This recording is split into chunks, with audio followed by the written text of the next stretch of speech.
Support for the show comes from Carolina Forward, a nonpartisan organization dedicated to building a more equitable, democratic, and prosperous North Carolina. You can learn more about their vision and values at carolinaforward.org. North Carolina State Highway Patrol. What cigarette do you smoke, Doctor? A contributing factor to our juvenile delinquency of today. Rock and roll has got to go. And welcome back to the Hometown Holler. I'm Daniel Ayers. And I'm Quinn Ray.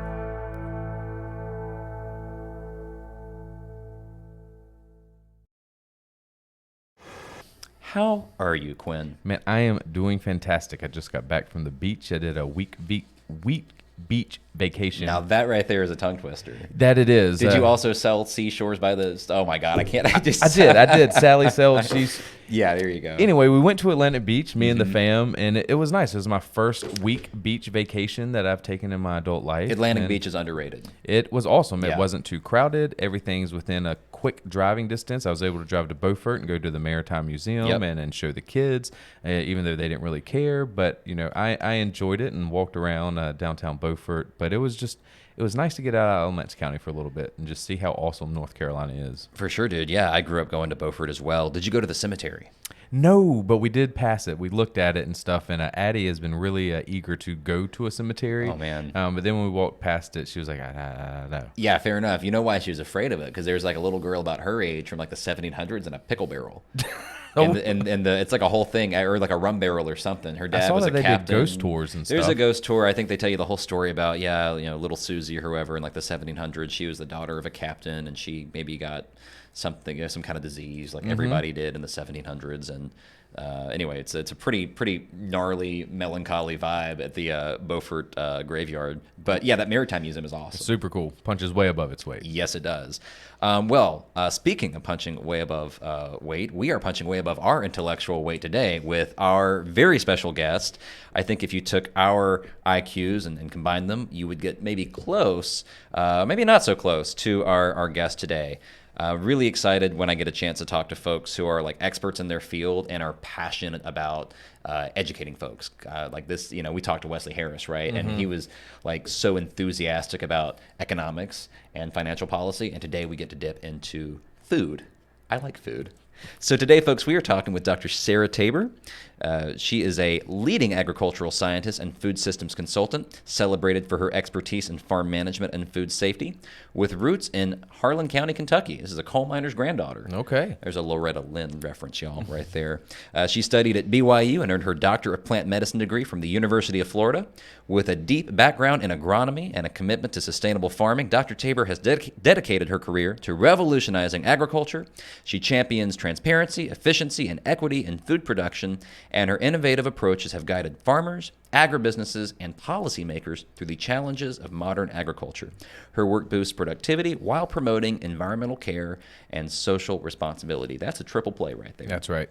Now Dr. Tabor is running for North Carolina Commissioner of Agriculture, eager to harvest our state's agricultural potential. Thank Quinn for the pun. He wrote that. And shape the future of food and farming in our state. Welcome to the Hometown Holler, Dr. Tabor. Yeah, it's great.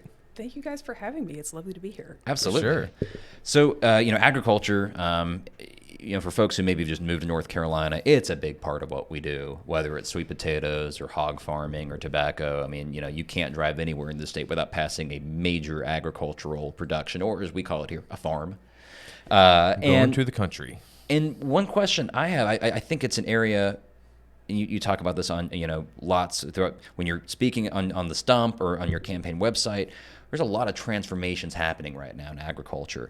I'm curious. Could we start by talking about what is your plan to attract new investment and strengthen North Carolina's agricultural sector? Sure. Yeah. So there's a lot of change going on right now here in North Carolina and in the country and world in general, right? Markets are always changing. The number of people who live in the area is always changing. The weather's changing. Just the opportunities and everything around us is changing. And so You'll often hear people talk about how agriculture likes to stay the same. I don't think that's really unique to agriculture. Everything has inertia, right? It's just an area where I think we're kind of seeing it front and center right now. So there's a lot of different ways to bring in change and bring in innovation. One of the ones that I like to highlight is there's a lot of investment and philanthropy money out there right now to invest in sustainable agriculture. There is billions of dollars out there waiting to invest in these things. There's lots of people, lots of family offices with all kinds of money who want to invest in that, and they don't necessarily know what a good investment looks like. And that's the barrier between them and being able to put that money to work, right? And agriculture is all about bringing land and people who know how to handle it and the resources and the capital to do so. It's about bringing those three things together. So here in North Carolina, we have lots of good farmland, and we have lots of people who know what to do. And what we're really lacking in a lot of ways is capital, going to those folks. I just had a conversation with a lot of farmers yesterday about how, they just can't do certain things because the financing isn't there. And that's, it's really interesting to talk about it because, if you're in it, it feels like, well, if there's not financing, then that means I just can't do that. Right. As someone who's in leadership, your job is to say, well, let's make that funding possible. So that's where you're at.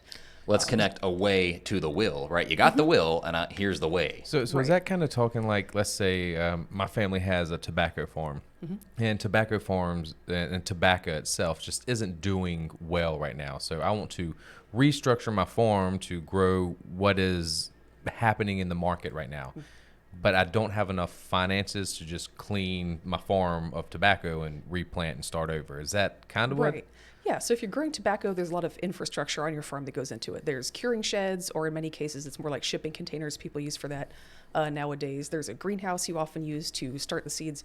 If you've ever seen tobacco seeds, they are tiny. They are dust, right? If you've ever looked at I've only seen marijuana seeds. Those are a lot bigger. Yeah, very different. If you look at a scoop of vanilla ice cream, those little black specks are vanilla seeds, and tobacco seed is roughly the same size. No way. Yeah. That's cool. Yeah. Yeah, they are tiny. And so you can't just plant that in the field and expect that to be successful. You have to go and you have to have a greenhouse on your property and start those seedlings very early in the season.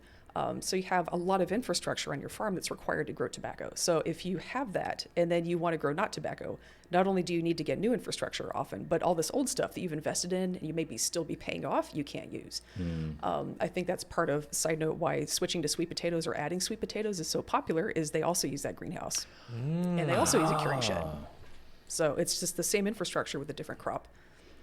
She already has shown us up. We had 2 fun facts in like 30 seconds. No, that's really interesting because I just feel like I mean, I know sweet potatoes are our state vegetable, right? But I feel like I've seen driving across the state more and more folks growing sweet potatoes, and that is because the infrastructure, it's an easy transition. Yeah, it just slides right in. That's perfect. That's super cool. Yeah. What are some other, people think of tobacco as the big one, right? Durham was built on tobacco. Winston-Salem was built on tobacco. This whole state, I think the Surgeon General is the worst thing that ever happened in North Carolina based on our economic foundations in tobacco. But what else do we grow? Sure.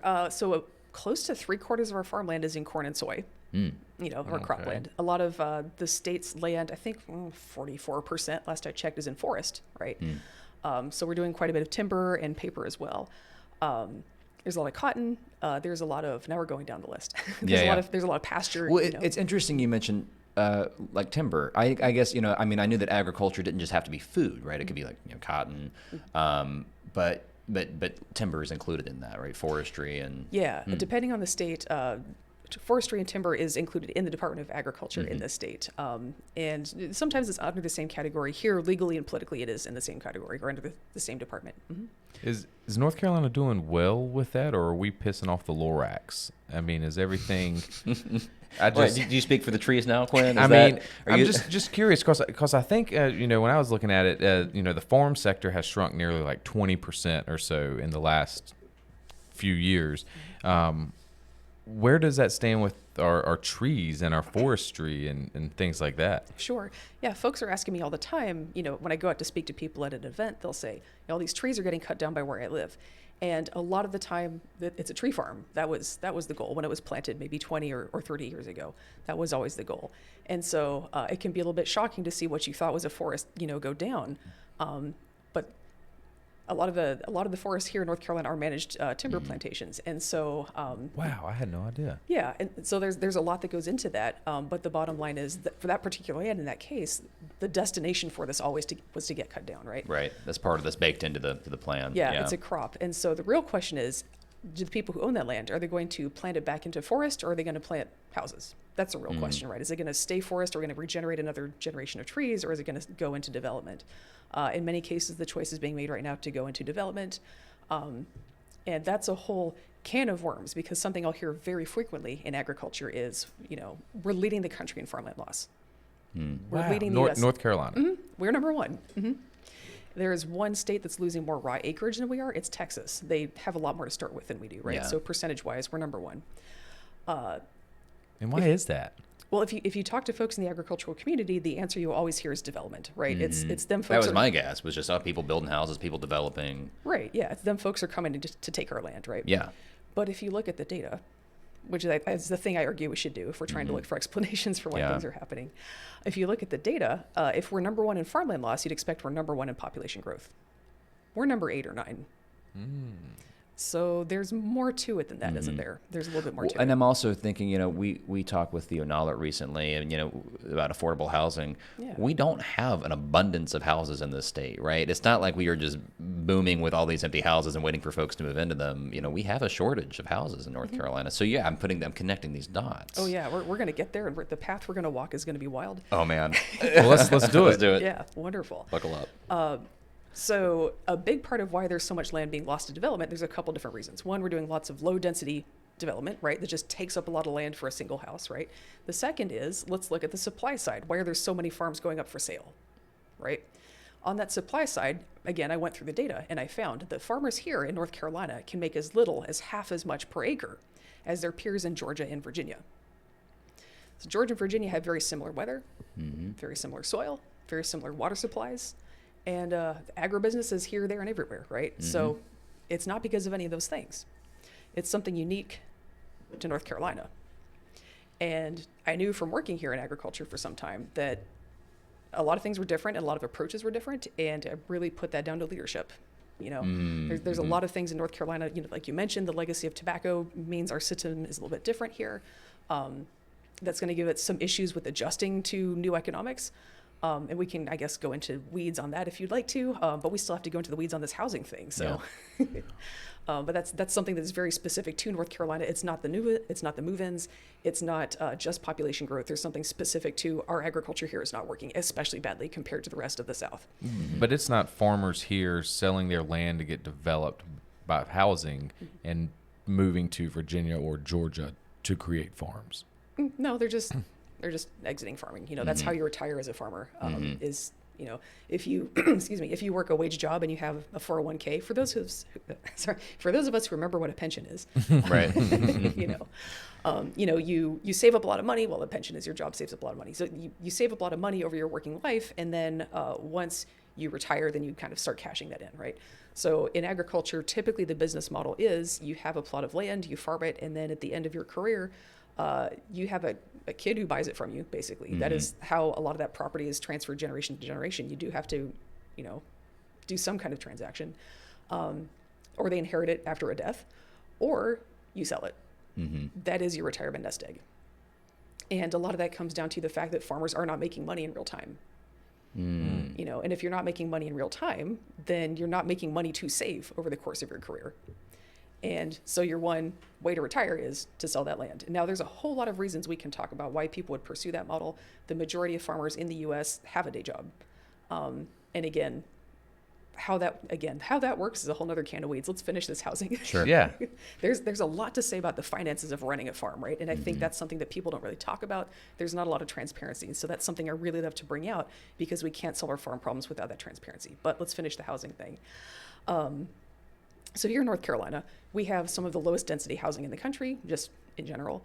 I looked up commute times, which is a measure of how long it takes you to get from your home to your job, which is also a measure of just how long it takes to do anything in a city, right? Two of the top cities in the U.S., in the top 5, we have Raleigh and Charlotte. Okay. in the U.S., among the top 5.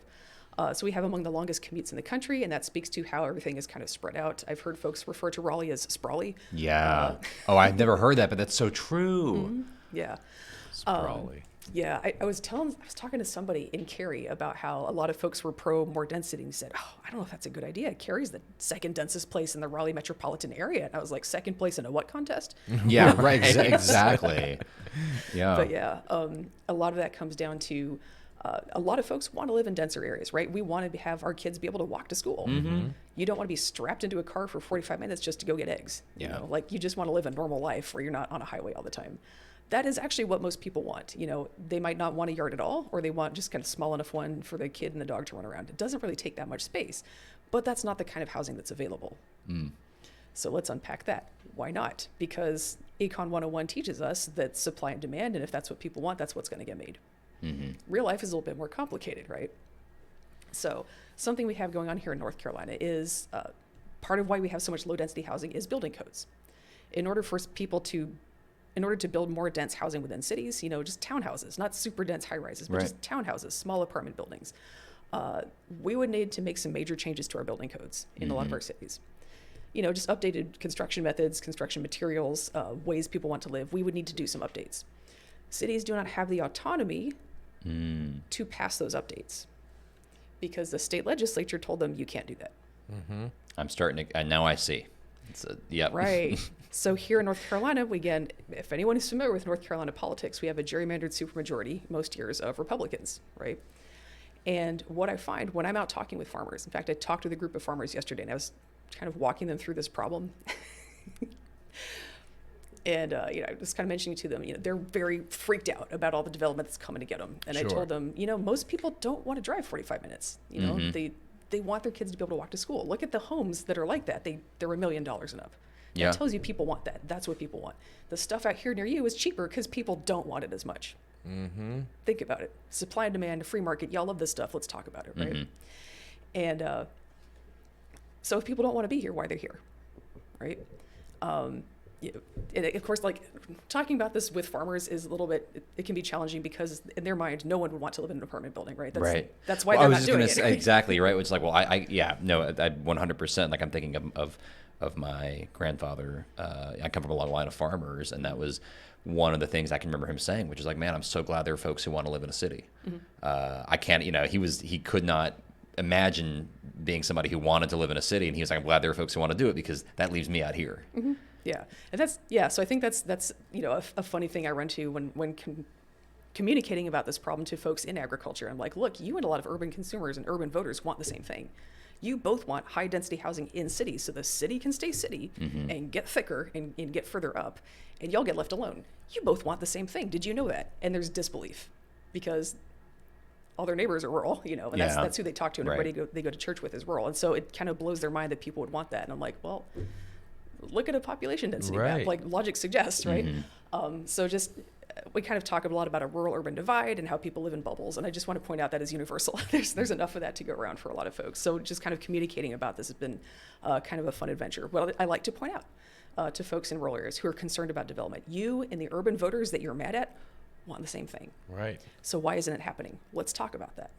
If you as a voter and them as a voter both want the same thing out of the state legislature, why is the state legislature not doing it? Because somebody else or some other party, right, doesn't want that, I would imagine. There's some group of people. Developers. Developers, right? But developers are just one group in a very complex political system, right? Developers have a lot of money and influence, but there's also 10 million voters who want farmland preservation in denser cities for the most part. There's a lot of people in the state who want that. It's really easy to talk about how special interest groups always get what they want, but that's just not true. When citizens put into, you know, and have a united front, we get what we want. She's talking about the power of voting. That's right. That's exactly right. I think I might vote this year. Think about it. So, you know, you're kind of laying this out, and a lot of urban voters get this. Like, at least the folks I talk to about housing policy get this instantly, right? Because they're working on housing policy. It's like their career, their hobby, and their passion. If you're talking to folks who are new to it and are not thinking in that way, it's a little bit more of an explanation. And it's the same as explaining agriculture to urban consumers. So there's a lot of give and take here and a lot of team building exercise to do with breaking that rural-urban divide or whatever you want to call it. Well, how can Commissioner of Agriculture help with that? Great question. Thanks so much for asking. So this is something that a lot of urban legislators are working on, but they're in a deep minority, right? They cannot pass legislation like this on their own. So we need rural legislators to understand the problem, right? To understand what the solution looks like. We need to allow cities to build, to redo their zoning. It's that simple. Just pass a law about it. But because I think a lot of our rural legislators just see the urban ones talking about it, and those guys are bad. Right. So if they want it, it can't be good. And City so, slickers. I mean, we're going through that right now in Alamance County because so our county has a terrible lack thereof land development ordinances, and in the county they're right now trying to pass minimum lot sizes, and right now the rural areas are wanting it to be at least 2 acre minimum, and it's like guys, like just chill out for we need this will protect you, and right now nothing's protecting you if that slaughterhouse wants to come develop next to you. Yeah, that junkyard, right? That Right. Yeah, that quarry, snow camp looking at you. That's right. Yeah. So yeah, we're feeling it here in Alamance County, and I'm sure you're hearing about it all across the state. yeah, and I'm having really interesting conversations with the folks who are panicked about oh, the development's coming, and there's a housing development going in outside of Fayetteville that's a 3-story apartment building in a ruralish area, and people are freaking out, right? And so I had a conversation with somebody nearby who was really worried about development, and I said to her, if you look at the places in the world where people have farmed for hundreds and thousands of years, they live in dense villages, right? They live in apartment villages that are 2, 3, 4, 5 stories, because that's the places where people figured out how to farm long term. And to farm long term, you can't be eating up all your farmland with big yards. Well, it's funny. It's funny you mentioned that because I was in France in 2022, and I was in southern France, lots of vineyards, very agricultural part of France, and that's one thing I'm thinking about now, right? You didn't have farmhouse surrounded by fields, and then farmhouse surrounded by fields. It was the village, everybody lives there, and then fields and fields and fields. And you commute out to work. And you commute out to work, right? And like you were saying, it's been like that for centuries, right? These really dense, beautiful villages, honestly, and then the fields going out, not being fragmented by the 2-acre lot with the single family home. But the commissioner of agriculture is going to come in here and just lay the law down, right? That's right. Isn't that how you do it? So it's not a legislative position. We don't pass laws, we just enforce laws. There's also a lot of soft power. For example, you could spend a lot of time working with farmers to say, hey, and rural legislators, and say, hey, this is something that your constituents need. This is something that I can get urban voters on board with. Y'all make fun of the blue-haired hippies in the city. Y'all want the same thing, let's stop for a second and address our common problem together. So it's a bully pulpit, right? You get that megaphone to shine a light on certain approaches, certain policies, certain priorities. Yeah, and I think in many cases, there's special interests in the way, but for the most part, people don't know that they have a common interest to unite around, and that's a lot more powerful than any special interest. Oh, I didn't think about the common interest of urban folks and rural folks in that way until right now. Honestly, that's really cool. Thank you for bringing that here. One question I have, and we've talked to lots and lots of candidates, but I think your race, Commissioner of Agriculture, running for that position, has some unique challenges, and that communicating. For one, you're communicating a lot with urban voters who I think, I don't have a farm. I don't have a farm. I'm not I've seen growing some corn. Michael Pollan documentaries, I will say that. I heard they're making a new Food Inc. 2. Looking forward to seeing that. But I like not spending a lot of money on my food. So I think you've got to communicate to a lot of folks who maybe have not a lot of experience working on a farm or with farm policy. And then you also have to connect with farmers who, in my experience, are traditionally somewhat wary of change and folks in positions of authority. And I mean, and understandably so. I mean, I'm thinking of the farmers in my family that I know. There's a healthy suspicion of folks who come in and say, well, have we thought about doing it this way? How do you navigate that? Sure, yeah. So folks always ask me, is rural campaigning hard? And I'll tell them, well, that's the people I know how to talk to. We're working on this triangle and triad situation. Fair enough. I mean, the Harlan County roots, right? That's, yeah. Yeah. Again, I've worked with farmers on a lot of their business plans and their operational model. Usually folks who are farming something that's just not making them money, so they want to switch to a different crop that will make more money. And that's, like you mentioned, that's a big transition. Every business is going to have inertia, especially when you have buildings as capital, right? So it's a tough transition for them, and you want to stick the landing. You don't want to spend your first 2 or 3 years just fooling around doing it wrong, right? So my clients are usually very nervous. They're usually in some kind of financial distress, and so a turnaround is tricky both in terms of logistics, what do you actually do, and also emotionally very difficult. Because not only is there a risk of failure if you do something new and different that you don't know how to do yet, but also there's a knowledge that when you fail, a lot of your neighbors are going to be standing around like, we told you that was Right. dumb. Yeah, right. And then do you tell them like, well, wait, the people I've worked with, they're over $4 billion worth now. Like, I know what I'm talking about. Yeah, so I'm proud to say that every farmer I've ever worked with on that is still in business, which is weird in agriculture. That is, I was going to say that's got to be, But that's a badass thing to put down on a track record. No, that is significant. I feel like being a farmer is a lot like opening a restaurant. It's a real risky thing to take a leap on, especially transferring. And you also have your identity, right? If generations of your family have done a certain crop, I feel like there's a certain amount of identity invested in that. Yeah, I mean, there's identity invested. There's actual infrastructure on your property, and then there's also there's a sense of community around what you're growing. Like, we're the cotton growers, we're the tobacco Right. growers, and if you start doing something different, like, number one, people feel like, oh, you think you're better than us? Right. There's some of that, and then also you might be kind of excluded from those social gatherings, and it feels very risky.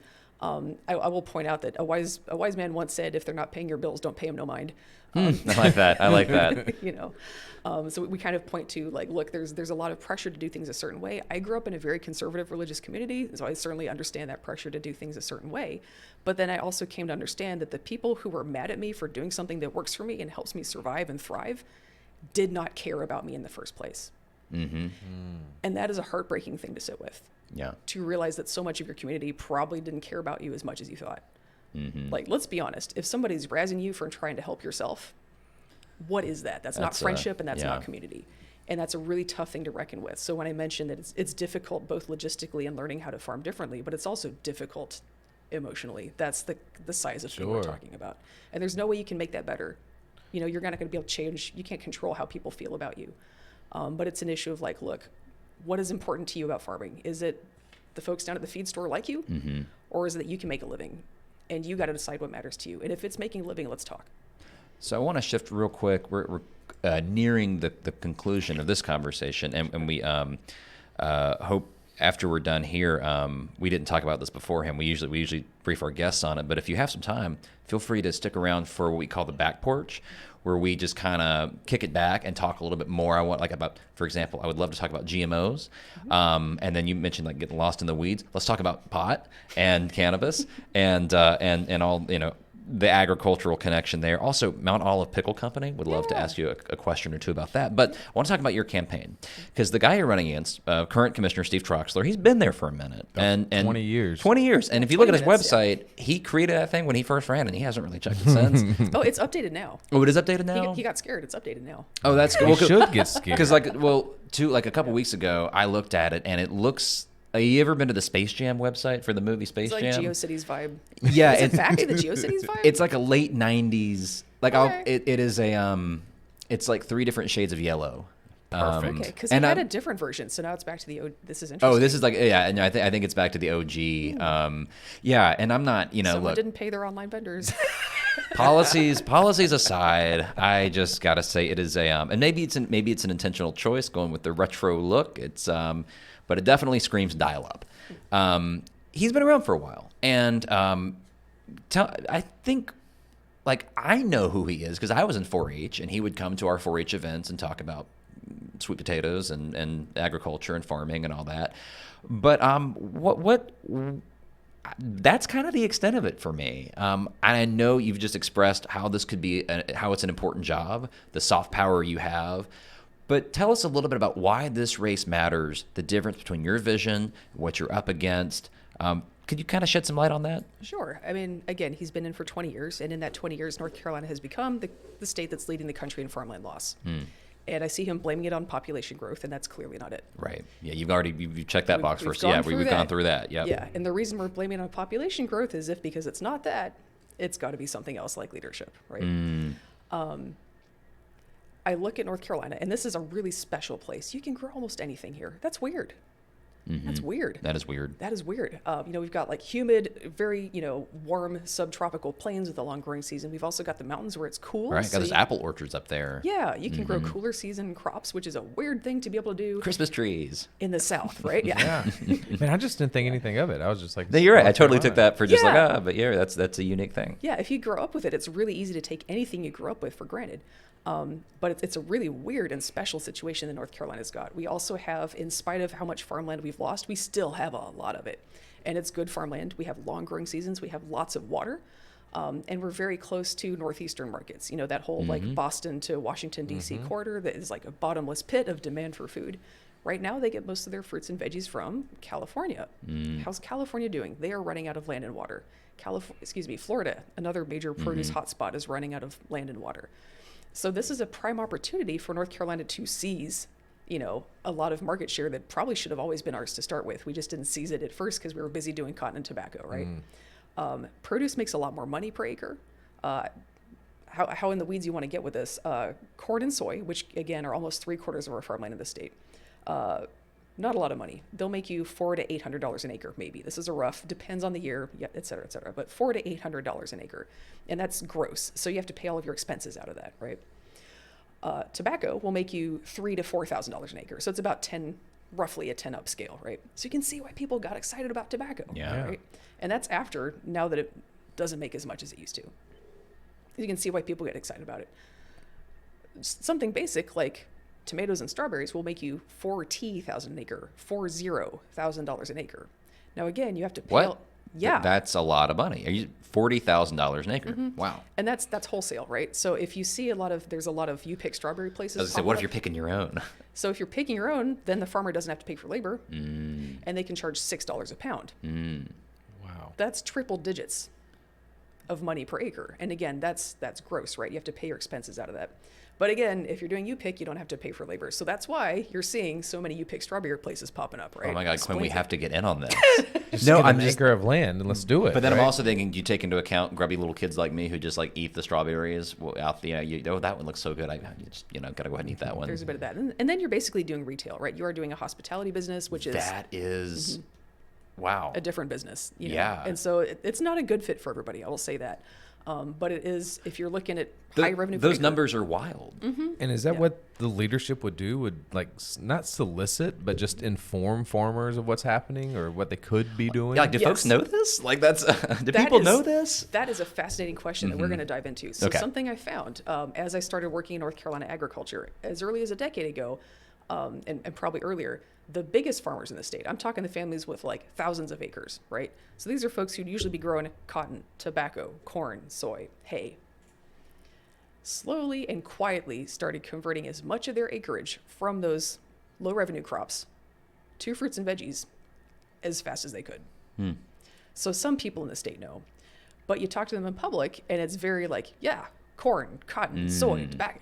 In private, out in the back where nobody can see them, they are quietly switching as much of their acreage to fruits and veggies as they can because they know, and I suspect they understand that if they keep it their little secret and they treat it like their little secret, it's a good way to get ahead while everybody else is not competing with them, right? So that's something I saw taking place along several years ago here in North Carolina. So I know I'm not the only person who sees this opportunity, right? Right. I know there's a lot of folks who see it too. But when you say it out loud, people actually get kind of mad because you're either blowing their cover. Or they're like, we could have been doing this the whole time. It's very dismaying to have been doing something for several generations and some rando walks up and say, did you know? Yeah, I could see that for sure. Yeah. The response I always get is like, well, they make more money, but they cost so much more to grow. So are you actually going to come out ahead? Well, yeah, that's why people farm those things. Yeah, right. Generally in agriculture and any other low margin business, you're going to make a few percentage points of profit, right? Depends on the year and the weather, but on average, over several years, 1, 2, 3, maybe 5% profit, right? Would you rather have 1 to 5% profit of $400 or $40,000? The math ain't hard. Can't argue with that logic. Nope. Yeah. Or you could just do, crop insurance fraud and make sure while you're the commissioner of agriculture, you just turn your head the other way. And That is an option many have explored. Yeah. And are we incumbents included in that? Or is that I think over? I think there's an incumbent that's included on that. I think North Carolina had one of the biggest insurance fraud agricultural. The biggest case, at least at its time, the biggest case of crop insurance fraud in U.S. history. There was $100 million of fraud tracked down Okay, that we know about. that we know about. Yeah, it's easily often about 10 times the actual, like the actual amount is about 10 times what you can track down. And that hurts the small time farmer. Yeah, it hurts everybody who wasn't involved in it, right? Because how deep into how this fraud worked do y'all want to go? Because it's a little bit shocking. It's if you all like paperwork thrillers. Well, Check this we don't out. have much time, Yeah. but all I know is the current incumbent was in leadership at this time. And it was very shocking to me that and this was probably like his first, second term, and he just continues to get reelected by farmers who think he's helping. And I just think what I have seen, on my notes, I have things Troxler did that suck balls. I was gonna say, I was like, man, are we gonna read this on the air? Because I just was flipping through my notes, and I was like, I can tell Quinn put these together because there's a section entitled "Things Troxler Did That Sucks Balls." Yes, and it's from the presiding over the largest crop insurance fraud in history, from tipped off meat plants suspected of animal abuse before a surprise inspection, from encouraging China to buy North Carolina grown tobacco only to help support Trump and raise money and put tariffs on it, and that just really hurts the whole thing. Then just misspending taxpayers' dollars on high-end lodgings and dinings. It just seems like this guy goes back to people not knowing what the Commissioner of Agriculture Yeah, I didn't know does, and they just pull the lever of whatever team because this is a partisan race, correct? Oh, yeah. So get this one. Troxler cannot win just from Republicans alone, right? He actually lost 11 rural counties last election. Whoa. He lost 11 rural counties in North Carolina. Huh. It's not the rural vote pulling him across. That's really interesting Yeah. because that's So what's going on here? I mean, he's very popular in some rural counties, in many rural counties, but not all of them. It's not a rural versus urban thing Right. that's going on here. Most of his win margin, he tends to win by, a certain amount of percentage points per year. Most of that percentage points comes from people who voted for a Democratic president, a Democratic governor, a Democratic attorney general, and a Republican commissioner of agriculture. Why? The call is coming from inside the house. So I think this is something that I will call it the mustache effect. You see a really like Santa Claus type guy at the state fair on a tractor, and like what's not to love? Yeah, he's got all the vibes going in his favor. Oh my right? God, yeah. I mean, again, we in 4-H, like he was the regular speaker. He'd show up, and it was, there was serious Santa Claus vibes. Yeah, but how many people know what he looks like? I mean, Few and far between of the voter. Probably, but I also think this is a person who, if you do know who he is, there's a lot of working for him, and just on a surface level, right? So I do think most folks probably have no idea who Steve Troxler is, what he looks like. That Couldn't is tell so him from bizarre, Adam. though. Democrats top of the ticket, and then they just pull the red for I think because a lot of people really think of themselves as like, I'm fair and bipartisan, Yep. and this is my opportunity And this to is prove an it. easy. That's the other thing is I think it's an easy bipartisan thing. Like, oh, I'm on both sides. See, I voted for Republican. Well, who'd you vote for? Commissioner of makes so Agriculture. much sense. And people probably do it because again, I they like don't. that They don't think it hypothesis. means. Yeah. What is this guy really going to do? There's not a right? realization of how much real power is in that seat. Absolutely. So a really important thing this person's in charge of is supervising grocery stores to make sure they're not overcharging you. That is something that applies to everybody in the state. We have found that grocery stores in the state systematically overcharge people a little bit, like not every single one, not all the time, but their scales are a little bit off, and it's always in the upper direction, often when we find Well, it. isn't the commissioner of agriculture? Doesn't he do weights and measures? Because I see that on the does. gas pumps. There's a little sticker. It's also for grocery stores, and nobody seems to know wow. that. No, I had no clue. Yeah. So That's cool. I think that you're Here, pause you're getting 1 second. summoned. Yeah, for sure. Or is that for me? That might be my phone. Okay, I have the same alarm. Do, do, do, do. It's like a leftover one from yesterday. Sorry. All right. Sorry. So yeah, grocery prices. Yeah, I had no Yeah. idea that the Commissioner of Agriculture could help reduce the price of groceries by, I guess, incentivizing farmers and educating Also that. farmers. But there's the other side of that. Now I'm thinking about this as a partisan race. Sorry, this has been a very illuminating conversation for me. You can also, let's say that there's an incumbent in a position of power in an office that you don't really want to be there, and inflation's already kind of going up. What's to stop you from nudging that inflation a little bit more? And I mean, because who's ultimately going to take the fall for that, right? I mean, people think the president controls gas prices, right? So, and I'm not making any, like, I'm not, again, this is just purely You've entered the theorizing. conspiracy hour. No, I don't, again, and I'm not a conspiracy theorist, but I guess I'm seeing incentives, right? Oh, yeah. And I'm not making, I want to be clear, I'm not by any means suggesting that anyone has ever done that, but I'm just looking at incentive structures.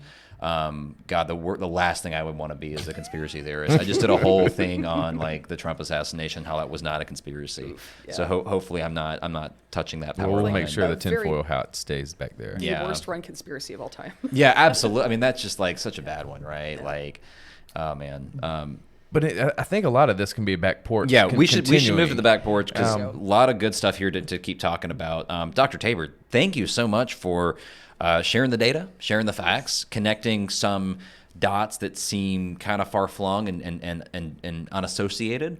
This was really enlightening for me. Oh, it's super. I had no idea how important this position was until I started doing some research, and I was like, okay, this position is real. That's how they get And- you. It flies under the radar. People don't realize the Yes. power in it. And then we're like, why does special interest control everything? It's because we're not paying attention to races like this. Yeah. And then she comes here and just blows my mind. Yeah. It's just, Well, we got a T-shirt for you from our friend. Speaking of, Oh, this is an sustain- exciting I one. know, Like, the this connection is perfect because everybody's a big fan of ethically sourced apparel and all that, but I think you will nerd out on the fact that our purveyors of our Hometown Holler merch, our special T-shirts, they have a North Carolina-based supply chain instead of 30,000 miles for the average T-shirt. It's like 700-800 miles. It's North Carolina cotton. It's they say from dirt to shirt.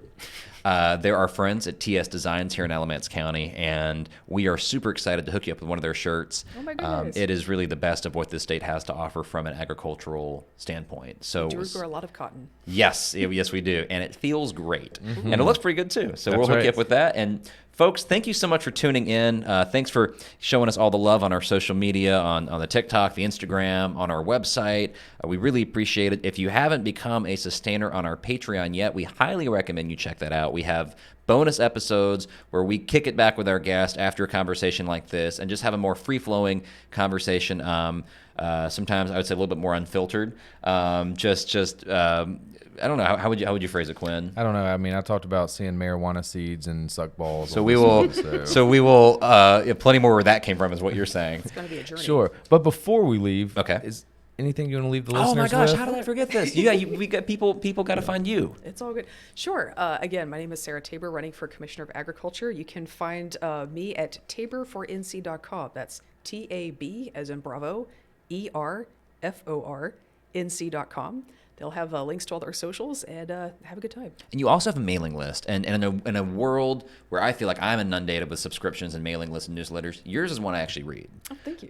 Yeah, it's a very well written regular newsletter that talks about, like today you were writing about tomatoes. More than tomatoes, but tomatoes. Cool, awesome. Well, that's enough damage for today. I think I'm ready to sign off and head to the back porch. Howdy. All right, let's do it.